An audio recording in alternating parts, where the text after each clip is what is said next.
A streamer is a comparatively cold discharge, around 330 degrees Kelvin, with currents typically in the milliamp range.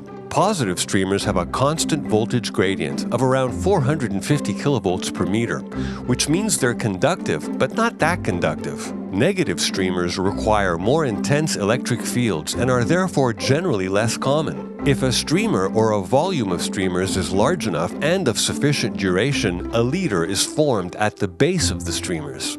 A leader has temperatures in the range of 2000 to 7000 degrees Kelvin. The voltage gradient varies in a wide range depending on the current and on the leader's lifetime. Leaders are much more conductive than streamers, and although they generally move much more slowly than streamers, they can travel much greater distances. The following commonly performed experiment is instructive.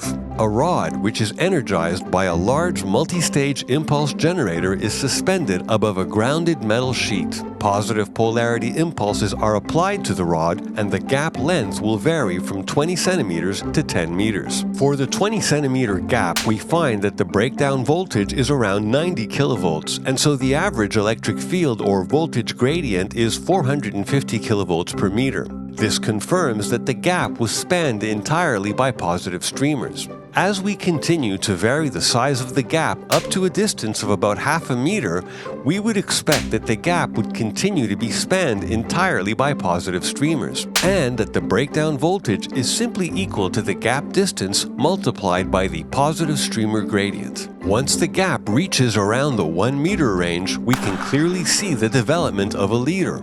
Whereas the production of streamers is primarily determined by the electric field at the surface of the electrode, leader inception depends on the electric field in a zone occupied by streamers around the electrode for a sufficient duration. If the gap is too small for such a zone of streamers, leaders cannot be produced. Or if the applied impulse is too fast, even if the voltage and gap size are sufficient, leaders cannot be produced. Note that as the gap length continues to increase, the proportion of the gap which is spanned by a leader also increases, but the average electric field decreases.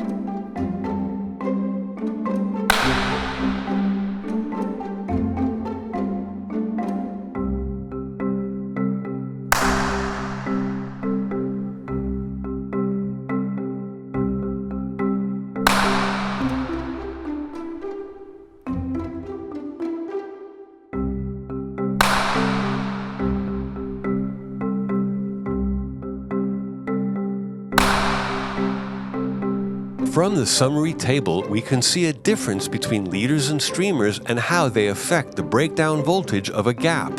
This is why small-scale experiments that only involve streamers cannot be extrapolated to real-world situations that involve leaders. If one were to assume that the conditions in a 40-centimeter gap on a miniature power transmission tower are translatable to a 4-meter gap on an actual tower, the system would fail at far lower potentials than would be predicted. Similarly, experiments that aim to simulate lightning strikes using small air gaps or small Van de Graaff generators, which only involve streamers, lead to inaccurate and misleading conclusions.